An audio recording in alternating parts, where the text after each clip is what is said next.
Okay, students, are you able to see the screen?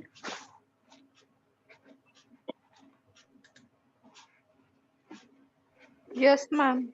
Am I audible to you clearly?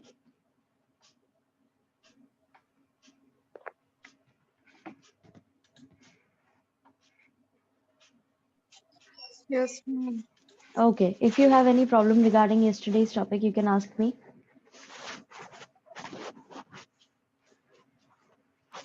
No, ma'am, no problem.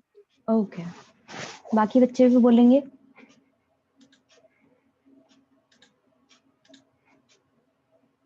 किसी को अगर कोई दिक्कत आई हो कल जो हमने पढ़ा था उसमें तो आप अभी पूछ सकते हैं.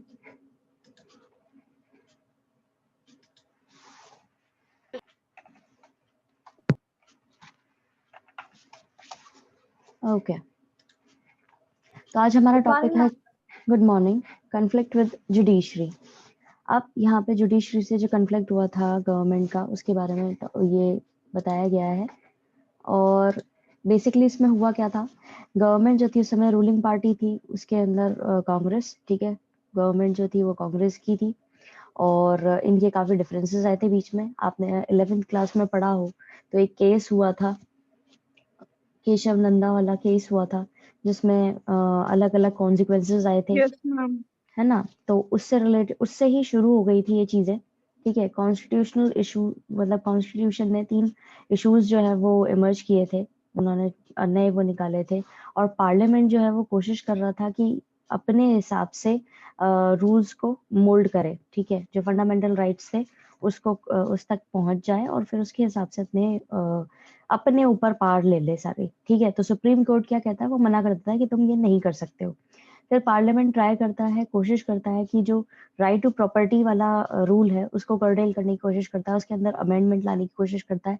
तब कोर्ट वापस से कहता है कि पार्लियामेंट जो है ये नहीं कर सकता. ठीक है, कि कॉन्स्टिट्यूशन के अंदर वो इस तरीके से चेंजेस नहीं ला सकते या किसी भी राइट को ये कर्टेल नहीं कर सकते, मोल्ड नहीं कर सकते अपने हिसाब से.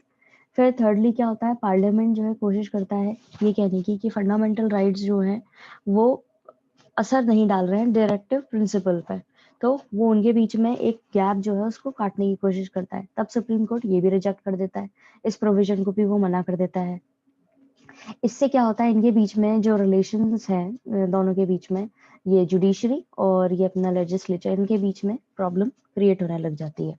ठीक है, तब से ही सरकार और जुडिशरी के बीच में रिलेशंस अच्छे नहीं रहते, क्योंकि पार्लियामेंट यानी कि सरकार जो है दोनों हाउसेस से पास होकर के ही रूल आगे अमेंडमेंट लाए जाते हैं. ठीक है, ये आपने 11th क्लास में भी पढ़ा है. तो वो क्या कोशिश कर रहे होते हैं कि अब हमारे हाथ में पावर है और हम अपने हिसाब से कॉन्स्टिट्यूशन के अंदर अमेंडमेंट ला सकते हैं और चेंजेस कर सकते हैं अपने बेनिफिट के लिए.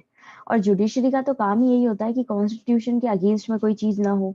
अब ये कॉन्स्टिट्यूशन को ही बदलने की कोशिश कर रहे थे तो वो ऑब्वियस सी बात है कि वो चुप तो बैठेगा नहीं. तो यही सारी चीजें जो है इस पैराग्राफ के अंदर मेंशन की गई है. अब लाइन टू लाइन पढ़ेंगे तो आपको और अच्छे से समझ में आएगा.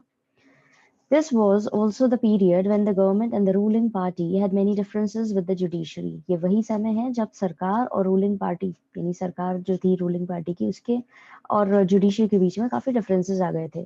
Do you remember the discussion about the long drawn conflict between the parliament and the judiciary? क्या आपको याद है जो डिस्कशन हुआ था काफी समय तक, ये एक कन्फ्लिक्ट चला था पार्लियामेंट और जुडिशरी के बीच में? You have studied this last year. आपने ये सब पढ़ा है last year. 3 constitutional issues had emerged. 3 constitutional issues जो है वो emerge किए गए थे. Can the parliament abridge fundamental rights? क्या पार्लियामेंट फंडामेंटल राइट्स को के बीच का जो गैप है उसको काट सकती है? The Supreme Court said it cannot. Supreme court ने कह दिया था कि नहीं, ये नहीं हो सकता. Secondly, can the parliament curtail the right to property by making an amendment?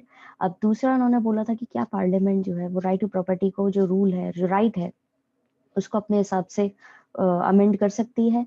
Again, the court said that the parliament cannot amend the constitution in such a manner that rights are curtailed. तब court जो है वो parliament को बोलता है कि आप अपने हिसाब से कॉन्स्टिट्यूशन को अमेंड नहीं कर सकते, और वो भी इस तरीके से जब आपके राइट्स जो हैं, मतलब लोगों के जो हक हैं, आप उन्हीं को कर्टेल कर रहे हो, उन्हीं को मोल्ड कर रहे हो अपने हिसाब से. Thirdly, the parliament amended the constitution saying that it can abridge fundamental rights for giving effect to directive principles. तीसरी बार जो पार्लियामेंट कोशिश करता है अमेंड करने की कॉन्स्टिट्यूशन को, वो इस बेसिस पे करता है कि वो फंडामेंटल राइट्स को इस तरीके से मोल्ड करेगा कि वो डायरेक्टिव प्रिंसिपल्स को साथ में लेकर के चले, यानी उनको भी जो ड्यूटीज होती है सिटीजन्स की वो भी पूरी हो जाए और उनको उनके हक भी मिल जाए। तो उस पर सुप्रीम कोर्ट का क्या डिसीजन था? But the supreme court rejected this provision also. Supreme court इसको भी रिजेक्ट कर देता है। This led to a crisis as far as the relations between the government and the judiciary were concerned. और इससे क्या हुआ, इनके बीच में, इनके जो रिश्ते थे उनके बीच में क्राइसिस शुरू हो गया था, प्रॉब्लम शुरू हो गई थी। You may remember that this crisis culminated in the famous Kesavananda Bharati case. आपने सुना होगा कि ये जो क्राइसिस शुरू हुआ था, ये कब से शुरू हुआ था? केशव नंदा भारती केस से शुरू हुआ था। In this case, the court gave a decision that there are some basic features of the constitution and the parliament cannot amend these features. अब इस केस के बाद ही जो कोर्ट था उसने क्लियर कर दिया था, एक ऐसा डिसीजन दिया था जिसमें उन्होंने बोला था कि भाई कुछ कॉन्स्टिट्यूशन के बेसिक फीचर्स हैं इस तरह के जिसको पार्लियामेंट अपने हिसाब से अमेंड नहीं कर सकता, अपने हिसाब से चेंज नहीं कर सकता। ठीक है, इस पैराग्राफ के अंदर किसी को कोई प्रॉब्लम आई है तो पूछ सकते हैं अभी। No problem. Okay No, ma'am. Okay. Then दो डेवलपमेंट किए गए थे, ये जो टेंशन हुई थी जुडिशरी और एग्जीक्यूटिव के बीच में, इसके बाद में दो और डेवलपमेंट किए गए थे यहाँ पे। अब क्या हुआ था, सुप्रीम कोर्ट ने जो डिसीजन दिया था 1973 के अंदर केशव नंदा भारती केस के अंदर, वहां पे एक वैकेंसी अरोज हुई थी, मतलब एक वैकेंसी खाली हुई थी चीफ जस्टिस की। अब उसमें क्या हुआ, बेसिकली क्या होता है, सुप्रीम कोर्ट के जो बड़े जजेस होते हैं, सीनियर मोस्ट जजेस होते हैं, उसके अंदर से ही आपको 3 जजेस जो है वो अपॉइंट करने होते हैं। लेकिन उस समय गवर्नमेंट ने क्या किया, 1973 के अंदर जब ये वैकेंसी खाली हुई केशव नंदा भारती केस के बाद में, तो उन्होंने सीनियरिटी जो थी उसको तो रखा साइड में, ठीक है, और 3 जजेस अपॉइंट कर दिए। और वो भी बेसिक जो उनका राइट होता है कि जो सीनियर जजेस होते हैं उनको तो किया नहीं, और दूसरे जो जजेस थे उनमें से 3 जजेस अपॉइंट कर दिए, ठीक है, और एन रे जो है उनको चीफ जस्टिस बनाया इंडिया का। अब इन्होंने अपने हिसाब से, क्योंकि सरकार जो है वो क्या करना चाह रही थी, कांग्रेस की सरकार थी और ये डोमिनेट करने की कोशिश करती थी हर समय, ठीक है, तो इनके जो 3 अमेंडमेंट थे वो कोशिश करी थी इन्होंने अमेंडमेंट लाने की कॉन्स्टिट्यूशन के अंदर, वो हुए नहीं थे। तो जब जुडिशरी यानी कि वो ऑर्गन जो कोशिश कर रहा था इनके अमेंडमेंट को रोकने की, जब वहां पे सीट वैकेंट हुई और वहां पे जजेस अपॉइंट करने थे सरकार को, ठीक है, इसका एक पूरा पर्टिकुलर प्रोसीजर होता है चीफ जस्टिस और इन सबको अपॉइंट करने का, और वो पार्लियामेंट के हाथ में ही होता है। तो जब वो इनके हाथ में आया तो उन्होंने सोचा होगा कि भाई अब हमारे हिसाब से अगर हम जजेस अपॉइंट कर देंगे तो आगे जाके अमेंडमेंट लाने में तो दिक्कत होएगी नहीं कॉन्स्टिट्यूशन में, ठीक है, हमारे फेवर में होगा सब, जैसे कि राजनीति काम करती है उसी तरीके से यहाँ पे भी इन्होंने सोचा। बट हुआ क्या, जब इन्होंने जो बेसिक रूल था कि सीनियर जजेस को करना होता है वो हटा करके इन्होंने अपने नॉर्मल, मतलब सीनियर ना लेकर के दूसरे जो जजेस थे, जो दूसरा पैनल था उसमें से उठा करके 3 जजेस को अपॉइंट किया और एन रे को चीफ जस्टिस बना दिया। अब ये अपॉइंटमेंट तो इन्होंने कर दिया और ये बहुत ही कंट्रोवर्शियल अपॉइंटमेंट रहा, ठीक है, क्योंकि यहाँ पर जो 3 जजेस थे जिनको आगे बढ़ाया गया था और उसमें उनको चीफ जस्टिस और उनके अंडर लगाया गया था, उन्होंने क्या करा, सरकार के खिलाफ ही रूल करना शुरू कर दिया, मतलब सरकार के खिलाफ ही उन्होंने अपने जजमेंट जो है वो देने शुरू कर दिए। तो ये क्या हो गया, बहुत ही कंट्रोवर्शियल चीज हो गई थी उस समय। तो यहाँ पर क्या मिक्सड अप हो गई थी सारी चीजें, और जो सब अपनी विचारधारा रख रहे थे, जो अपने अजम्पशंस लगा रहे थे, वो सब मिक्सड अप हो गए थे। और इनके खिलाफ में रूल जो हुआ था वो अब आगे बढ़ेंगे कि क्या जजमेंट दिया गया था जिससे सरकार को बहुत नुकसान हुआ। अब इसको लाइन टू लाइन पढ़ेंगे तो और आपको अच्छे से समझ में आएगा। Two developments further added to the tension between the judiciary and the executive. अब दो आगे और डेवलपमेंट इस तरह के हुए जिससे जुडिशरी और एग्जीक्यूटिव के बीच में टेंशन क्रिएट हुई। Immediately after the Supreme Court's decision in 1973 in the Keshav Nanda Bharati case, a vacancy arose for the post of the Chief Justice of India. 1973 के अंदर केशव नंदा भारती केस को जब डिसीजन दिया गया तो वहां पर सीट खाली हुई एक चीफ जस्टिस के डेजिग्नेशन के लिए। It had been a practice to appoint the senior most judge of the Supreme Court as the Chief Justice. अब यहाँ पर पहले से ये प्रैक्टिस अपॉइंट की गई है, यानी कि एक प्रोसीजर अपनाया गया है जहाँ पे सीनियर मोस्ट जज जो होता है उसको सुप्रीम कोर्ट का चीफ जस्टिस बनाया जाता है. But in 1973, the government set aside the seniority of 3 judges and appointed Justice A.N. Ray as the Chief Justice of India. अब 1973 के अंदर उन्होंने क्या करा, सरकार ने वो जो प्रोसीजर था उसको तो रखा साइड में, और 3 जो सीनियर जजेस थे उनको हटा करके अपने ही हिसाब से एक जज उन्होंने बना दिया, चीफ जस्टिस की पोस्ट पे बैठा दिया, और वो थे A.N. रे. ठीक है, इसको याद रखेंगे, ये ऑब्जेक्टिव टाइप क्वेश्चन फ्रेम हो सकता है इसमें से कि भाई किसको वहां पर चीफ जस्टिस की पोजीशन दी गई थी, और 4 नाम दिए जा सकते हैं. Then the appointment became politically controversial because all 3 judges who were superseded had given ruling against the stand of the government. अब ये अपॉइंटमेंट जो उन्होंने करा था वो क्या हुआ, बहुत ही राजनीतिक तौर पे कंट्रोवर्शियल हो गया, क्योंकि इन 3 जजेस ने जिनको आगे बढ़ाया गया था उन्होंने सरकार के खिलाफ ही एक अपना जजमेंट दे दिया. Thus, constitutional interpretations and political ideologies were getting mixed up rapidly. इसीलिए कॉन्स्टिट्यूशनल इंटरप्रिटेशंस जो चल रही थी और जो राजनीतिक विचारधारा चल रही थी वो सब एक समय पे बहुत जल्दी जल्दी मिक्सअप होने लगी कि एग्जैक्टली किसके फेवर में चीजें चल रही हैं, हो क्या रहा है. People close to the Prime Minister started talking of the need for a judiciary and bureaucracy committed to the vision of executive and the legislature. और जो लोग प्राइम मिनिस्टर के बहुत ही नजदीक थे वो उन लोगों को वो बात कर रहे थे कि भाई आपको एक जुडिशरी और ब्यूरोक्रेसी जो कमिटेड हो, यानी कि एक ऐसी राजनीति होनी चाहिए जहां पर एग्जीक्यूटिव और लेजिस्लेचर का भी प्रॉपर रूल हो, ठीक है, उनको भी एक मौका मिले और सही तरीके से काम हो, वो उस तरह की बातें होने शुरू कर दी थी प्राइम मिनिस्टर के जो क्लोज लोग थे उन्होंने. The climax of the confrontation was, of course, the ruling of the High Court declaring the Indira Gandhi's election invalid.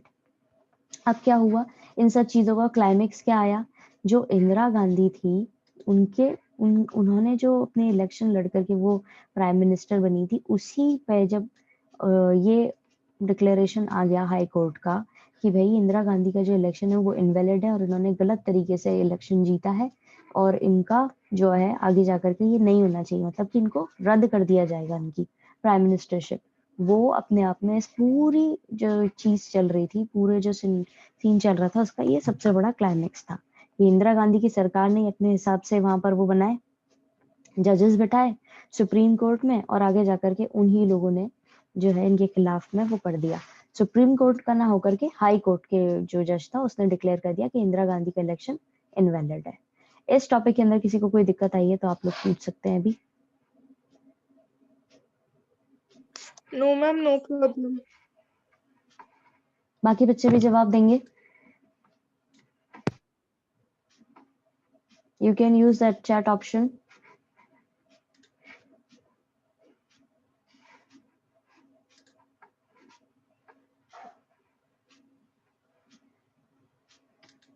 Okay, अब है डिक्लेरेशन ऑफ इमरजेंसी. 12 जून 1975 पर जस्टिस जगमोहन लाल सिन्हा जो इलाहाबाद हाई कोर्ट के थे, उन्होंने एक जजमेंट पास किया जिसमें उन्होंने डिक्लेयर किया कि इंदिरा गांधी का इलेक्शन जो है लोकसभा का जो उन्होंने इलेक्शन लड़ा था वो इनवैलिड था. ठीक है, ये किसके उस पर आया था कि एक पेटिशन फाइल किया गया था. राज नारायण एक सोशलिस्ट लीडर थे और एक कैंडिडेट थे जिन्होंने इंदिरा गांधी के खिलाफ ही इलेक्शन लड़ा था 1971 के अंदर. ठीक है, उन्होंने एक पेटिशन दायर करा और उसमें उन्होंने बोला कि इलेक्शन जो थे इंदिरा गांधी के वो किसके बेसिस पे थे, वो उन्होंने गवर्नमेंट सर्वेंट्स की मदद ली थी इस इलेक्शन कैंपेन में, इसीलिए ये जो है ये इनवैलिड है. तो जस्टिस जगमोहन लाल सिन्हा जो थे, याद रखिएगा कौन सा जस्टिस थे जिन्होंने ये पास किया था जजमेंट, और वो कौन से हाई कोर्ट से था, इलाहाबाद हाई कोर्ट से था, ये भी याद रखना. ठीक है, उन्होंने जब ये जजमेंट दे दिया कि इलेक्शन जो है इंदिरा गांधी ने वो सही नहीं तरीके से यूज करें, क्योंकि सरकार मतलब जब इलेक्शन होते हैं तो आप किसी भी गवर्नमेंट सर्वेंट की मदद नहीं ले सकते हो अपने इलेक्शन कैंपेन के अंदर. ठीक है, तो वो इस तरीके से इनवैलिड हो गया. अब जब जजमेंट आया हाई कोर्ट का तो लीगली ये हो गया था कि भाई अब आप एमपी नहीं रही हो और आप प्राइम मिनिस्टर नहीं रह सकती. ठीक है, अब जब तक कि आप दोबारा से इलेक्टेड नहीं होती एक एमपी की तरह 6 महीने के अंदर, तब तक आप ये वापस से चीज नहीं कर सकती हो। जून 24 को सुप्रीम कोर्ट ने एक पार्शियल स्टे जो है हाई कोर्ट के उसके ऊपर ग्रांट किया और बोला गया कि उनकी जो अपील थी वो डिसाइड करनी थी कि अब ये क्या इनका आगे जाकर के क्या रहेगा, ये एमपी रहेगी या नहीं रहेगी, ये आगे जाकर के लोकसभा में जो काम चल रहा है उसमें पार्ट ले सकती है या नहीं ले सकती है, उसको होल्ड पे रखा गया।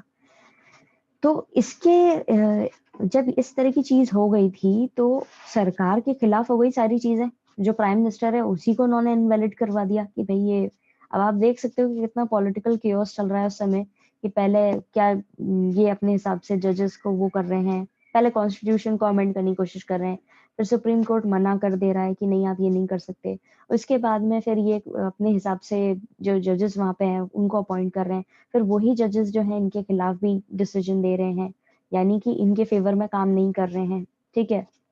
उसके बाद में प्राइम मिनिस्टर के खिलाफ इन्होंने कह दिया कि भाई इनके तो इलेक्शन ही इनवैलिड नहीं है, इनवैलिड है इनके इलेक्शन, इन्होंने सही तरीके से वो नहीं करा है और ये अब एमपी नहीं रह सकती इलीगली। तो ये सारी चीजें जो है बहुत ही डिफरेंट हो रही थी एक के बाद एक। अब इसको लाइन टू लाइन पढ़ेंगे तो आपको अच्छे से समझ में आएगा। On 12th June 1975, Justice Jagmohan Lal Sinha of the Allahabad High Court passed a judgment declaring Indira Gandhi's election to the Lok Sabha invalid. 12 जून 1975 को जस्टिस जगमोहन लाल सिन्हा जो थे इलाहाबाद हाई कोर्ट के, उन्होंने जजमेंट पास कर दिया डिक्लेयर करते हुए कि इंदिरा गांधी का इलेक्शन इनवैलिड है। This order came on an election petition filed by Raj Narayan, a socialist leader and a candidate who had contested against her in 1971. जो इनका ओपोनेंट था, जिसने इनके खिलाफ उसमें इलेक्शन लड़ा था ओपोनेंट होकर के अपोजिशन में, उसी ने एक पिटीशन दायर करा कि ये इनवैलिड है। The petition challenged the election of Indira Gandhi on the ground that she had used the services of government servants in her election campaign. अब उसमें पिटीशन में ये लिखा हुआ था कि इलेक्शन कैंपेन के दौरान इंदिरा गांधी ने गवर्नमेंट सर्वेंट जो उनकी मदद ली है। The judgment of the High Court meant that legally she was no more an MP and therefore could not remain the Prime Minister unless she was once again elected as an MP within 6 months. और judgement जो था high court का उसमें clearly ये बोला गया कि अब ये लीगल तरीके से एमपी नहीं रही हैं, और जब ये एमपी ही नहीं रही हैं तो ये प्राइम मिनिस्टर भी कैसे रह सकती हैं। अगर इनको प्राइम मिनिस्टर बनना है तो इनको दोबारा से इलेक्ट होना पड़ेगा एमपी की तरह, वो भी आने वाले 6 महीनों के अंदर ही। On June 24, the Supreme Court granted her a partial stay on the High Court order. Till her appeal was decided, she could remain an MP but could not take part in the proceedings of the Lok Sabha. 24 जून को supreme court ने एक partial stay यानी कि कुछ समय के लिए ये रह सकती हैं, उन्होंने ये पास किया सुप्रीम कोर्ट ने। अब इनको हाई कोर्ट के जज ने जो है डिक्लेयर कर दिया था कि इनवैलिड इलेक्शन है, और सुप्रीम कोर्ट का जो जज है उन्होंने ये, क्योंकि सुप्रीम कोर्ट सबसे हायर कोर्ट है तो उसका डिसीजन माने ज्यादा वैलिड रहता है, ठीक है। तो उन्होंने इनको बोला कि आप रह तो सकती हैं, ठीक है, एक एमपी की तरह, लेकिन जो लोकसभा में चीजें हो रही हैं उसमें कोई भी पार्टिसिपेशन अपना नहीं दे सकती। तो ये पूरी तरीके से इनके पास में पावर्स भी नहीं है, और ये जो है अपना बस एक नाम के लिए रह गई थी कि हाँ ये एमपी की तरह यहाँ पर बैठ सकती है, लेकिन कुछ पार्टिसिपेट नहीं कर पाएंगे। इस टॉपिक के अंदर कोई दिक्कत आई हो तो आप लोग अभी पूछ सकते हैं। No ma'am, no problem. बाकी बच्चे भी बोलेंगे, मैं बार बार एक ही चीज नहीं बोलूंगी।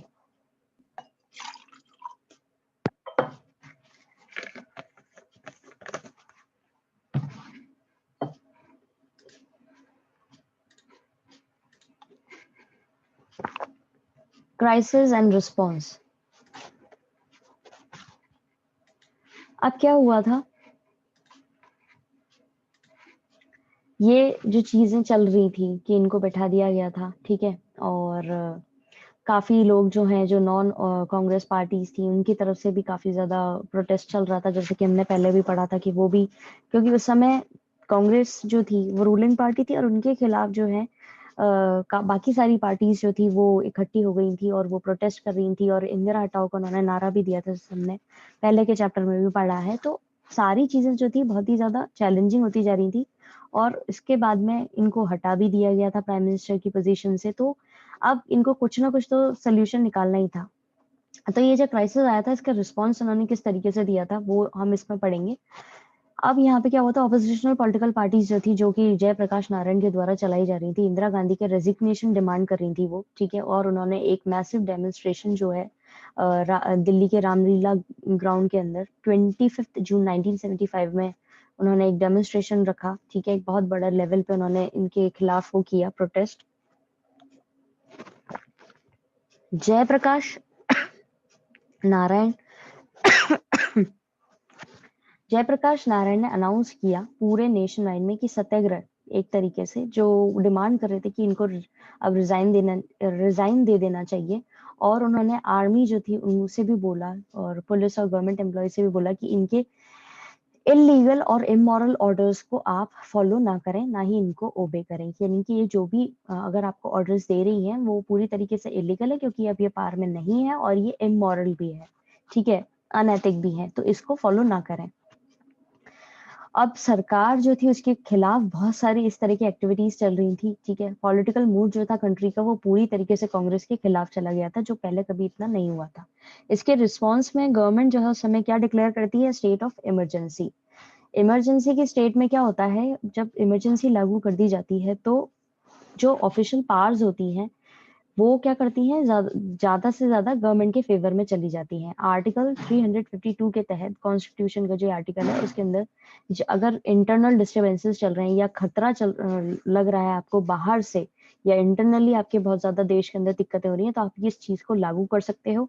और इस आर्टिकल के अंदर जो सारी गवर्नमेंट के हाथ में आ जाएगी, ठीक है। एक जो पहले से जो हमारे यहाँ पे एक डिसेंट्रलाइजेशन होता है पावर का, ठीक है, कि सबके अलग अलग ऑर्गन्स के हाथ में पावर्स होती है, वो ना रह करके सिंपली वो पावर्स जो है गवर्नमेंट के पास में चली जाएगी। अगर किसी भी सरकार ने इमरजेंसी की चीज डिक्लेयर कर दी है, स्पेशल पावर्स मिल जाती हैं गवर्नमेंट को।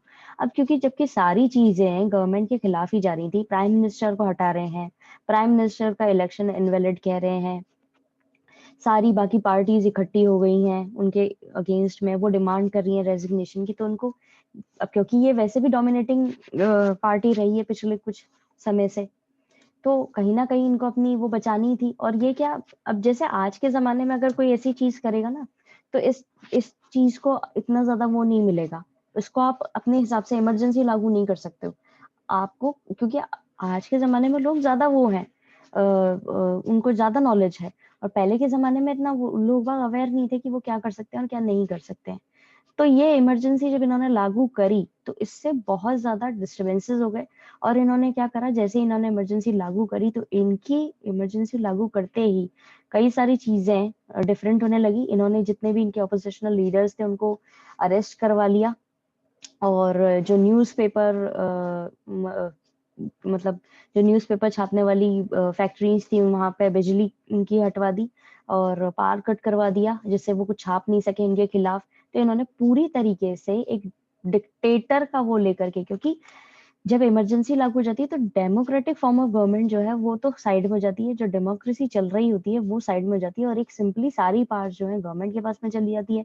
तो वो एक डिक्टेटर की तरह इन्होंने काम करते हुए अपने हक में ले ली सारी चीजें, कि मेरे को हटाने की सोच रहे हैं तो ये मेरे को हटा ही नहीं पाएंगे। मैं जो कॉन्स्टिट्यूशन के अंदर ही जो नॉर्म्स दे रखे हैं उन्हीं का यूज करके सारी चीजें अपने फेवर में कर लूंगी। ये आपको कल हम बताएंगे, आगे जाकर के इस टॉपिक के बारे में हम कल पढ़ेंगे कि क्या क्या हुआ था और क्या क्या नहीं हुआ था।